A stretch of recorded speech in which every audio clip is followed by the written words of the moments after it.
नमस्कार। आज की क्लास में पढ़ेंगे भारतीय आधुनिक साहित्य के साहित्यकार डॉक्टर हजारी प्रसाद द्विवेदी के बारे में पढ़ेंगे। तो सबसे पहले देखेंगे डॉक्टर हजारी प्रसाद जी का जीवन परिचय। आचार्य हजारी प्रसाद द्विवेदी का जन्म बलिया जिले के दुबे का छपरा नामक गांव में एक ब्राह्मण परिवार में सन 1907 ईस्वी में हुआ था। क्या हुआ था? उनका जो डॉक्टर हजारी प्रसाद द्विवेदी का जो जन्म है कौन सा जिले में हुआ था? बलिया जिले में और छपरा नामक गांव में हुआ था। और उसका जन्म जो है एक ब्राह्मण परिवार में हुआ था। अगर पूछा जाएगा क्वेश्चन में कि डॉक्टर हजारी प्रसाद द्विवेदी का जन्म कौन से परिवार में हुआ था, या फिर ऐसा भी पूछ सकता है कि डॉक्टर हजारी प्रसाद द्विवेदी का परिवार कौन सा है, या फिर वो कौन से परिवार से आते हैं, तो ये ब्राह्मण परिवार से आते हैं। तो उनका जन्म जो है 1907 ईस्वी में हुआ था। पारिवारिक परंपरा के अनुसार इन्होंने प्रारंभ में संस्कृत भाषा का अध्ययन किया। इन्होंने क्या किया? पहले से ही वो शुरुआत से ही क्या किया? प्रारंभिक शिक्षा जो है उसका शुरुआती शिक्षा वो संस्कृत भाषा से ही आरंभ किया। क्योंकि हम देखते हैं कि प्रायः जानते हैं कि ब्राह्मण परिवार के जो लोग हैं वो संस्कृत भाषा से ही अपना शिक्षा का आगे बढ़ाते हैं, अपना शिक्षा का शुरुआती करते हैं, और वो लोग ज्यादातर संस्कृत भाषा का प्रयोग करते हैं। तो इसीलिए कह सकते हैं कि दिया गया है यहाँ पे कि डॉक्टर हजारी प्रसाद द्विवेदी जी का जो प्रारंभिक शिक्षा है, शुरुआती शिक्षा, वो कौन सा है? संस्कृत भाषा से ही शुरू हुआ था। आगे देखते हैं। इन्होंने काशी विश्वविद्यालय से ज्योतिराचार्य की शिक्षा उत्तीर्ण की। कौन सा विश्वविद्यालय से? काशी विश्वविद्यालय से ज्योतिराचार्य की शिक्षा को उत्तीर्ण हुआ।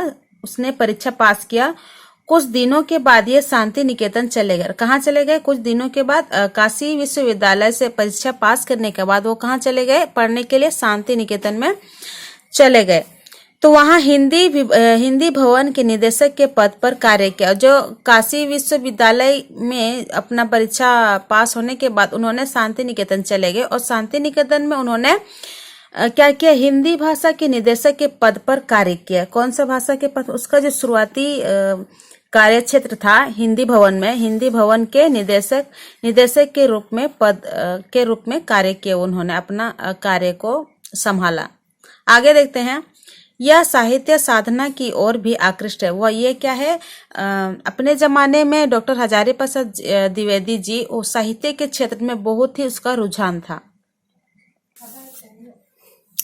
इन्होंने काशी विश्वविद्यालय में हिंदी विभाग के अध्यक्ष पर कार्य किया। उसके बाद क्या किया? शांति निकेतन के बाद सबसे पहले उन्होंने शांति निकेतन में अपना कार्यभार संभाला। उसके बाद उन्होंने क्या किया?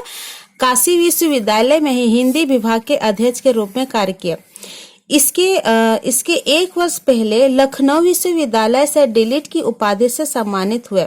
और क्या किया? डीलिट की उपाधि से वो सम्मानित हुए। और कौन सा विश्वविद्यालय से अगर पूछा जाएगा तो लखनऊ विश्वविद्यालय से उन्होंने डीलिट का उपाधि से उसको सम्मान किया गया। उसके बाद भारत सरकार ने इन्हें पद्म भूषण अलंकार से सम्मानित किया। उसके बाद भारत सरकार ने उन्हें कौन सा अलंकार से सम्मानित किया? पद्म भूषण अलंकार से सम्मानित किया। क्वेश्चन में पूछा जा सकता है कि डॉक्टर हजारी प्रसाद द्विवेदी का कौन से भारत सरकार द्वारा कौन से उसको पद से सम्मानित किया गया? तो वो क्या कौन सा है? पद्मश्री भूषण अलंकार से सम्मानित किया गया है उनको। जो साहित्य अकादमी अवार्ड से मिला था, उसको साहित्य अवार्ड मिला था जो पद्मश्री भूषण से है, अलंकार से उसको सम्मानित किया गया था। तो आगे देखते हैं। कुछ दिनों तक इन्होंने चंडीगढ़ विश्वविद्यालय में हिंदी विभाग के अध्यक्ष पर कार्य किया। मतलब कि उन्होंने कुछ वर्षों तक कहाँ किए? काशी के बाद उन्होंने कहाँ आए? चंडीगढ़ विश्वविद्यालय में। कौन सा विश्वविद्यालय में? चंडीगढ़ विश्वविद्यालय में उन्होंने हिंदी विभाग में ही कार्य किए। उनका जो विभाग था हिंदी विभाग में, उस शुरुआती से ही हजारी प्रसाद द्विवेदी जी हिंदी विभाग में ही काम किया, शुरुआत से ही। आगे देखते हैं। इन्होंने भारत सरकार की हिंदी संबंधी विविध योजनाओं का उत्तरदायित्व भी संभाला, और उसके साथ साथ अपना विभाग में कार्य करने के साथ साथ उन्होंने भारत सरकार के जितने भी हिंदी संबंधी योजना आते थे, विधि से योजना आते थे, वो सारी योजनाओं का जो जितने भी कार्यभार था वो डॉक्टर हजारी प्रसाद द्विवेदी संभालते थे, मैंने अपना उत्तरदायित्व संभालते थे उस कार्य में। आगे देखते हैं। अभी हम पढ़ेंगे कि डॉक्टर हजारी प्रसाद द्विवेदी का जो मृत्यु है, उनका जो डॉक्टर हजारी प्रसाद द्विवेदी का मृत्यु 18 मई 1979 में हुआ। उसका मृत्यु कहाँ हुआ? 18 मई 1979 में हुआ था। अब पढ़ेंगे उनकी जो प्रमुख रचनाएं हैं डॉक्टर हजारी प्रसाद द्विवेदी का। तो डॉक्टर हजारी प्रसाद द्विवेदी के साहित्य बहुत ही विस्तृत है। उनका जो साहित्य क्या था? बहुत ही बड़ा था, बहुत ही विस्तृत है। कविता और नाटक के क्षेत्र में इन्होंने प्रवेश नहीं किया। इनकी मुख्य प्रमुख रचनाएं थे, निम्नलिखित थे। कौन कौन से उसका प्रमुख रचनाएं थे? उनका निबंध में से था जो सर्वश्रेष्ठ उसका निबंध, उसमें से देखेंगे अशोक के फूल, कुटज, कल्पलता।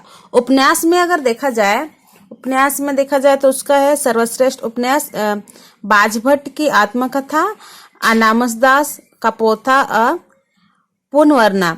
ये आदि उनका जो क्या था? उपन्यास का सर्वश्रेष्ठ उपन्यास था। उन्होंने क्या किया? डॉक्टर हजारी प्रसाद द्विवेदी को कविता और नाटक के क्षेत्र में ज्यादा रुझान नहीं था। उसका जो रुझान है किसमें था? निबंध और उपन्यासकार में था। तो आगे देखेंगे डॉक्टर हजारी प्रसाद द्विवेदी जी का उसकी जो भाषा शैली थे वह कैसा था? द्विवेदी जी ने अपने साहित्य में संस्कृत निष्ठा तथा सरल भाषा का प्रयोग किया। इनकी भाषा प्रौढ़ एवं गंभीर है, अतः इनकी भाषा शुद्ध, परिष्कृत, परिमार्जित खड़ी बोली है। और उनकी जो भाषा कौन सी है? खड़ी बोली है। जब भी डॉक्टर हजारी प्रसाद द्विवेदी उपन्यास या फिर निबंध के बारे में रचना करते थे तो उन्होंने अपनी सरल भाषा को यूज करके, मतलब कि जितने भी उनकी रचनाएं हैं उस रचना में वो अपने सरल भाषा को व्यवहार करते थे। सरल भाषा इसलिए व्यवहार करते थे ताकि लोगों को पढ़ने में आसानी हो और समझने में भी बहुत ही आसानी हो। इसीलिए उन्होंने जितने भी रचना किए हैं सरल भाषा को ही प्रयोग किया है। और उनकी जो भाषा है रचनाकार की जो भाषा है वो क्या है? डॉक्टर हजारी जी का बहुत ही शुद्ध भाषा का प्रयोग करते थे। स्पष्ट, पढ़ने में बहुत ही अच्छा लगता था। आगे देखेंगे उनकी कृतियां क्या है। डॉक्टर हजारी प्रसाद द्विवेदी जी का कृतियां सब देखेंगे। आचार्य हजारी प्रसाद द्विवेदी ने हिंदी गद्य क्षेत्र में उपन्यास, आलोचना, निबंध और इतिहास संबंधी बहुत से ग्रंथ भी क्या किया? बहुत से ग्रेट ग्रंथ के बारे में भी लिखे हैं। उन्होंने क्या किया? बहुत से ग्रेट ग्रंथ के बारे में भी लिखा। वो हजारी प्रसाद द्विवेदी जो है हिंदी ग्रंथ के क्षेत्र में उपन्यास और निबंध के साथ साथ इतिहास के जो बहुत सारे अच्छे ग्रंथ है उनके बारे में भी उन्होंने लिखा। अब पढ़ेंगे डॉक्टर हजारी प्रसाद द्विवेदी जी का हिंदी साहित्य में उसका जो स्थान था वह कैसा था। द्विवेदी जी के हिंदी साहित्य में एक महान साहित्यकार का स्थान प्राप्त है। हिंदी साहित्य जगत में इन्होंने एक विद्वान, निबंधकार एवं आत्मकथा लेखक के रूप में ख्याति प्राप्त हुआ।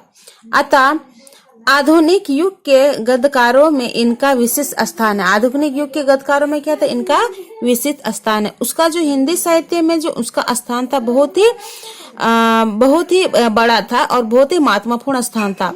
अगर पूछा जाएगा क्वेश्चन में या फिर उस जमाने में विद्वान निबंधकार के रूप में डॉक्टर हजारी प्रसाद द्विवेदी जी को जाना जाता था। तो इसीलिए अगर कोई क्वेश्चन में पूछा जाता है कि आधुनिक भारत के साहित्य में भारत के आधुनिक साहित्यकार के रूप में विद्वान निबंधकार को किसे कहा गया है, तो आप कह सकते हैं डॉक्टर हजारी प्रसाद द्विवेदी जी को। तो वो आधुनिक युग के गद्यकारों में इनका क्या था? विशेष स्थान था। तो आज का क्लास यहीं तक। नमस्कार।